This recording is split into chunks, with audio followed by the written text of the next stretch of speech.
Ya, Bismillahirrahmanirrahim. Assalamualaikum warahmatullahi wabarakatuh. Perkenalkan, saya Fadli Ahmad Febriana dengan NIM 12070010083. Di sini saya akan menjelaskan mengenai soal-soal yang sudah diberikan oleh Bapak Dr. Arif Fathul Huda selaku dosen pengampu mata kuliah pengantar matematika komputasi untuk mengenai ujian tengah semester mata kuliah tersebut. Di sini ada 3 soal yang diberikan oleh beliau. Jadi saya akan menjelaskan soal pertama dulu, yaitu soalnya mengenai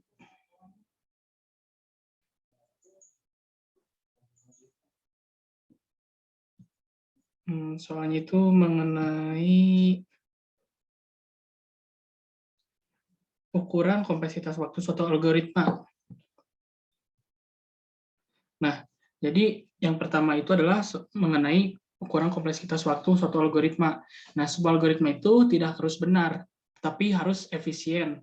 Algoritma yang bagus itu adalah algoritma yang efisien. Efisiensinya dihitung dari jumlah waktu dan ruang, space memory, yang dibutuhkan untuk menjalankannya. Jadi, kompleksitas algoritma itu adalah besaran yang dipakai untuk menerangkan model abstrak pengukuran waktu atau ruang. Karena di sini menjelaskan mengenai kompleksitas waktu, saya akan menjelaskan mengenai kompleksitas waktu lebih detail lagi. Kompleksitas waktu adalah Tn diukur dari jumlah tahapan komputasi yang dibutuhkan untuk menjalankan algoritma sebagai fungsi dan ukuran masukan. Dalam prakteknya, kompleksitas waktu ini dihitung berdasarkan jumlah operasi abstrak yang mendasari suatu algoritma dan memisahkan analisisnya dari implementasinya. Kompleksitas waktu algoritma ini dihitung berdasar jumlah perbandingan elemen lari, yaitu A indeks I lebih besar daripada maksimal. Kompleksitas waktu ini mencari elemen terbesar Tn sama dengan N kurang 1. Nah, jadi kompleksitas waktu algoritma ini dibagi menjadi 3 macam, yaitu yang pertama adalah kompleksitas waktu maksimal, kompleksitas waktu untuk kasus terburuk, yaitu worst case. Lalu yang kompleksitas waktu minimal, kompleksitas waktu untuk kasus terbaik, best case.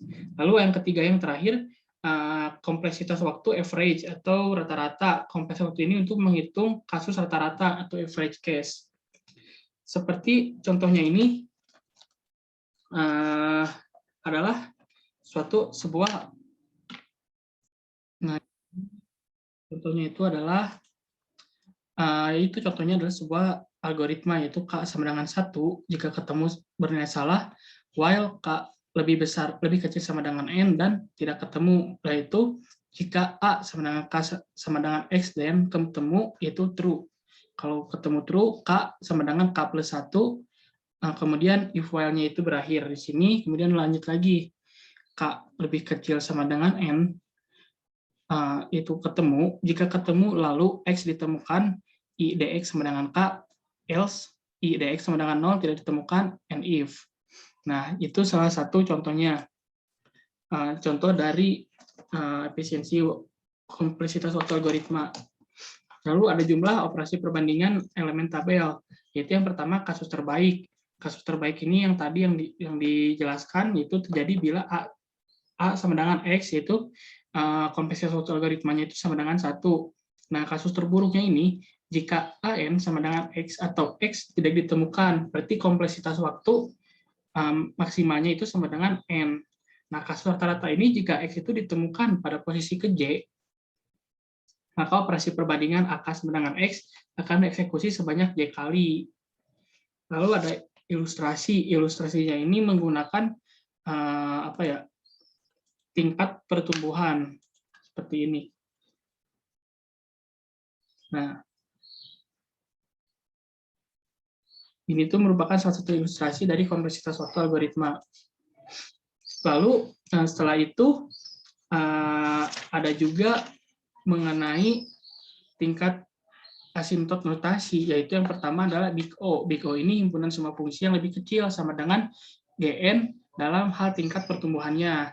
Kemudian ada informally big omega, itu himpunan semua fungsi yang tingkat pertumbuhannya boleh lebih besar atau sama dengan G GN. Lalu yang ketiga itu ada informally big theta. Itu himpunan semua fungsi yang tingkat pertumbuhannya sama dengan GN. Nah, itu merupakan penjelasan mengenai soal nomor 1. Di sini saya pun nomor 2, lanjut ke nomor 2, yaitu mengenai jelaskan apakah yang dimaksud dengan polynomial problem dan worst case. Di sini saya menjelaskan worst case terlebih dahulu. Nah, worst case itu adalah keadaan terjelek yang mempunyai masalah sama dengan pendahulunya. Yaitu ini sangat sulit gitu menemukan worst case ini. Bahkan dapat dikatakan tidak mungkin untuk menemukan skenario eksak kasus terjelek. Contohnya yaitu saat melakukan analisis algoritma. Sangat mungkin untuk menemukan jalur terpanjang yang mungkin terjadi dengan memaksimalkan banyak perulangan, meskipun tidak mungkin menemukan masukan yang tepat yang bisa yang bisa menggenerasikan jalur ini, karena memang masukan seperti itu tidak pernah ada. Nah, itu merupakan worst case. Lalu yang selanjutnya adalah polynomial problem, masalah polinomial. Algoritma ini yang menyelesaikan tugas yang berjalan dalam waktu polinomial, sehingga waktu untuk menyelesaikan tugas ini bervariasi sebagai fungsi polinomial pada ukuran input ke algoritma. Contohnya itu seperti di games Sudoku, salah satu polynomial problem. Tapi saya pun di sini mengambil contoh lain mengenai polynomial problem ini, yaitu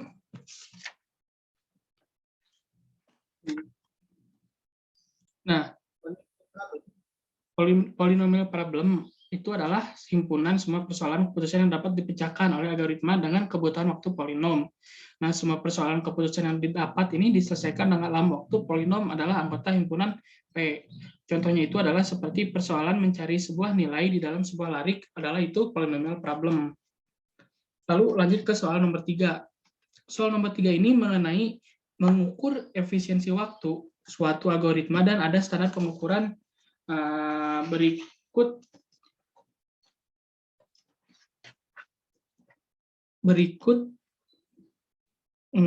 yaitu mengenai efisiensi waktu suatu algoritma dan ada standar pengukuran berikut kelas apa saja dalam ukuran efisiensi tersebut. Jadi untuk mengukur efisiensi ini ada 2 pendekatan utama yang dapat digunakan, yaitu studi eksperimental dan juga analisis teoritis. Nah, studi eksperimental ini dilakukan dengan menulis program untuk mengimplementasikan algoritma. Eksekusi program dengan berbagai ukuran dan komposisi objek ini masukkan sebagai data empirisnya. Kemudian menggunakan metode sistem current time list untuk mengukur secara tepat waktu eksekusi program dan gambar hasilnya. Selain itu ada juga mengestimasikan kompleksitas algoritma itu menggunakan pendekatan asimptotik, dalam arti mengestimasi fungsi kompleksitas untuk data yang besar.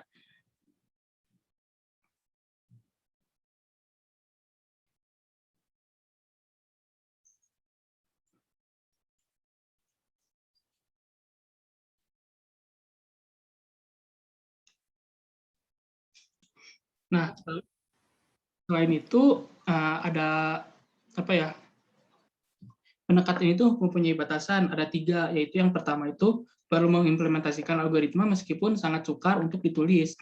Lalu yang kedua, hasil tidak dapat dijadikan indikator waktu eksekusi untuk data yang bukan merupakan objek masukan, dan untuk membandingkan 2 algoritma diperlukan lingkungan hardware dan software yang sama. Kemudian data empiris. Nah, kemudian sebelum menuju ke ini contoh di sini ada juga mengenai analisis teoritis. Nah, studi eksperimental itu bisa dibilang bukan suatu pilihan terbaik. Nah, alternatifnya itu selain menggunakan studi eksperimental, itu menggunakan analisis teoritis. Nah, pendekatan itu tidak menggunakan implementasi dengan cara menulis program, tetapi menggunakan deskripsi algoritma di aras atas yang dikenal dengan nama pseudocode dengan karakteristik utama waktu eksekusi sebagai fungsi dan dari ukuran objek masukan n, sehingga memungkinkan memasukkan semua objek data yang mungkin.